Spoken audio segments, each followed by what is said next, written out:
What was the Earth's CO2 level, say at the time of the dinosaurs, when you think of this big, beautiful green Earth and Uh, an open Arctic Circle with no ice?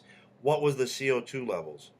I'm not sure exactly. At 440 million years ago, that was about the peak of CO2 in the geologic record, and at that time it was about 11 times today's level.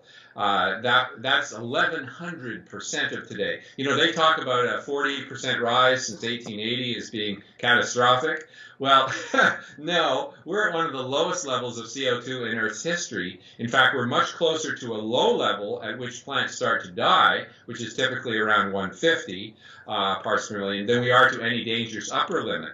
Now, the interesting thing, Tim, is that at times when CO2 was very high, like at 440 million years ago, the Earth was in fact very cold. That was actually the coldest period in this time frame as well. Other times when CO2 was high, the temperature was high. Other times it was in the middle. You know, geologists, who are the people who are usually excluded from the climate debate, will look back at the history of the real world and say, look, there is no correlation between CO2 and temperature. It's just not there in the real world. The only place where it is in the computer models. And of course, that's because they program them to rise temperature when CO2 rises. But as I'm sure Dr. Ball explained, that's not happening in the real world. How is it possible that when you talk, if you predict the future, which is what the environmentalists attempt to do, that you don't look at a geologist who can tell you about the past? The only way to accurately predict the future is to understand the past. If you don't Yeah. understand the past, your prediction is utterly worthless. So Well, my first go-to person on climate are geologists. What's it like for the last 100,000, million, 100 million years? The geology can tell you, and that can tell you what's going to happen in the future. I mean, Tim told me about how the Earth's orbit and axis and sunspots all play a major role in Earth's climate. yeah. Far more, and I've done my own research. I knew this before, but nobody put all three of them together so eloquently, and it makes a heck of a lot more sense than my car's doing it. Well, that's right. And in fact, it's not just that we can't forecast the future of climate. We don't really even know very much about what's happening right now. Okay, the point that Dr. Ball makes is that the data network that senses temperatures across the world right now has about 85% of the world not covered. Okay, and just have a quick drink here. An important thing for people to understand is that NASA considers a region covered in their temperature sensing network if there is a temperature sensing station within 1,200 kilometers.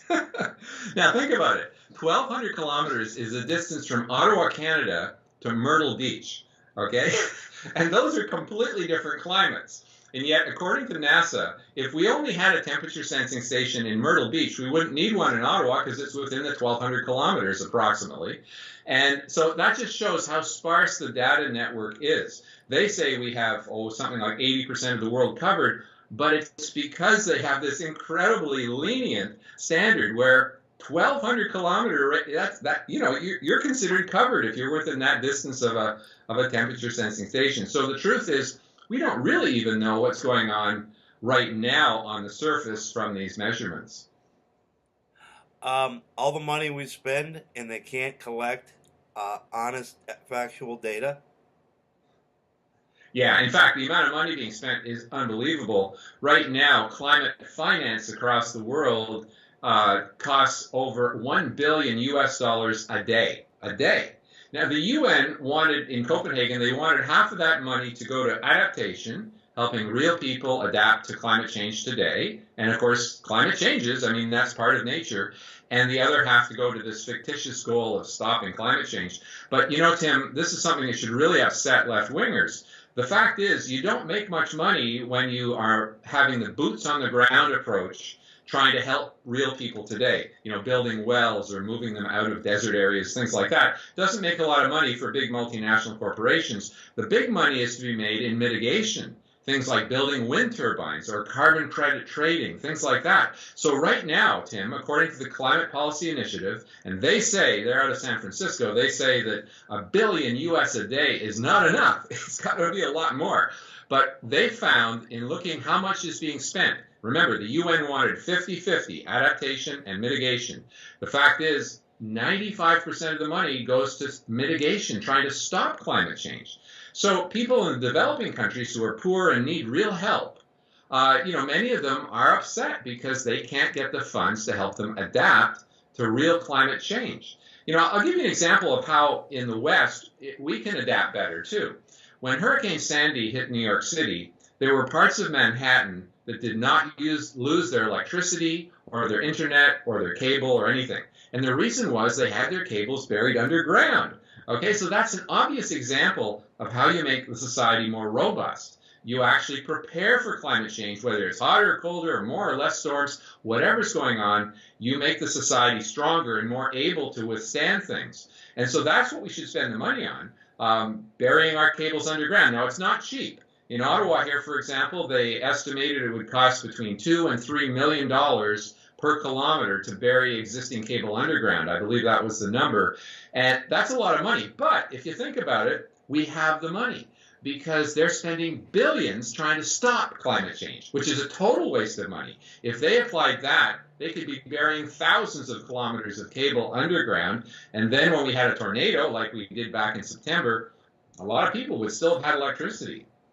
Now, talking about preparing, I don't fear climate change or man-made global warming. What I do fear is another meteor like the one that wiped out the dinosaurs.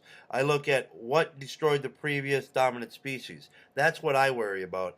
Like if, everybody in my family died of cancer, I would be very concerned about cancer. If it was heart disease, it'd be heart disease. I know that the previous dominant species was wiped out by a meteor. That concerns me. Is there anybody doing any research or spending any money thinking about how the human species would survive another meteor strike?